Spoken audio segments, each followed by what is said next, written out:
Hey everyone, Morgan here. So today I am making liquid Castile soap. This is the first time I'm ever making it, so I'm super excited.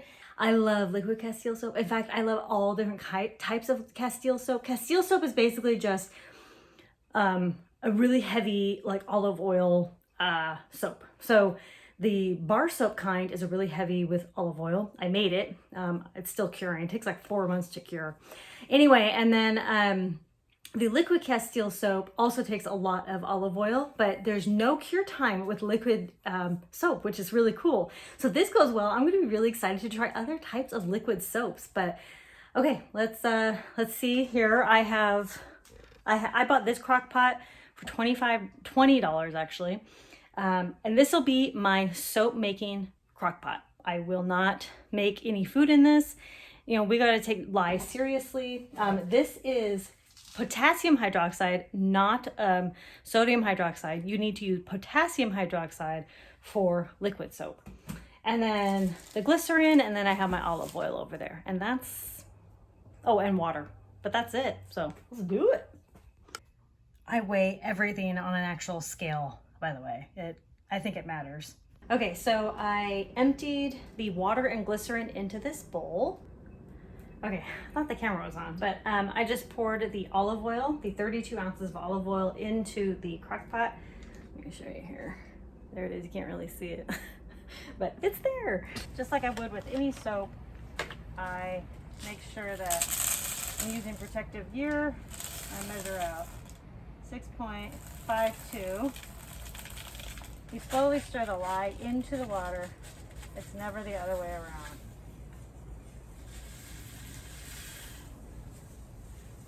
I'm going to gently pour the lye mixture into the olive oil.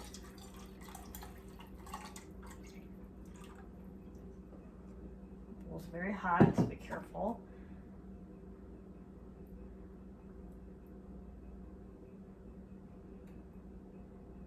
Now, an immersion blender is highly recommended. Mix together.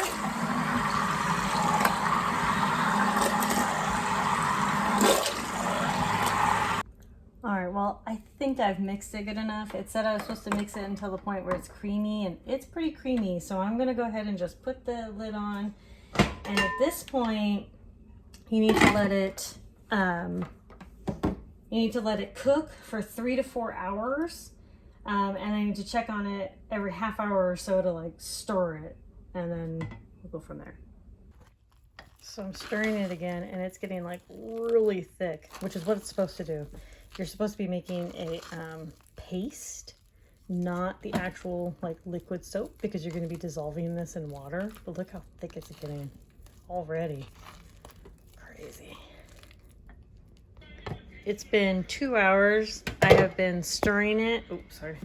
I've been stirring it, trying to get my special gift it to me. Okay. And this thing is wild. Like, it's just like so thick. It's supposed to start turning translucent. It's supposed to take anywhere from a total of 3 to 4 hours, but I had no idea what to expect with this, but it is neat. And it's supposed to be like a paste. It's not supposed to be like what you see in the stores of like already in liquid form like that. And I'll show you how to, you're basically gonna dilute it to bottles, but yeah, it's crazy. All right, it's been 3 hours and I'm checking for doneness. So the way that you check for doneness is you put a little bit in water. See, it's soaping up though. You put a little bit in water and let it dissolve. So like I said before, this is a soap paste. This is not the finished liquid, the liquid soap. This is the paste. And then you'll use a little bit of paste and dissolve it into water, usually overnight, or you can heat it up or, whatever. But this is just the paste. So you just take out a little bit of paste at a time.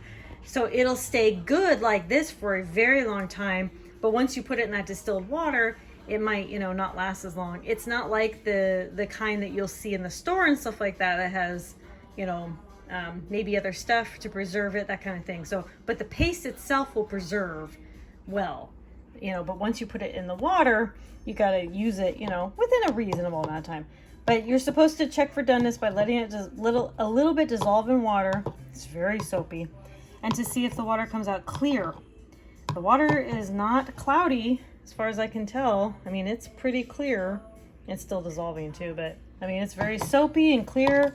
I think it's done. It looks good. This is a 1/2 gallon mason jar that I just filled up. And like I said, you take a little bit of the paste, you know, it's like a 1 to 2. Yeah, it's a 1 part of this to a 2 to 3 part of your water. So this will last you a really long time. You know, you're only using like a little tiny bit at a time to make the full, you know, whatever liquid soap. So you just let it dissolve overnight. So not this whole thing, but you take a little bit from it, you put it in some water, let it dissolve overnight, and then you can use it however you want from there, you know, as shampoo or cleaning or, you know, hand soap or, you know, whatever you want to do with it. But this, like I said, will last quite a while. And I can use it right now. There's no curing process like with bar soap. I'm just so amazed. I just made liquid Castile soap at home. This is so cool. I'm so excited. It was way easier than I thought it was going to be. So cool. This is totally not my recipe. I'm going to put the recipe down below that I used, and I'm totally successful with it. I am thrilled. Thank you all so much for watching. Conquer Tomorrow by Preparing Today. Homemade liquid Castile soap. Yeah.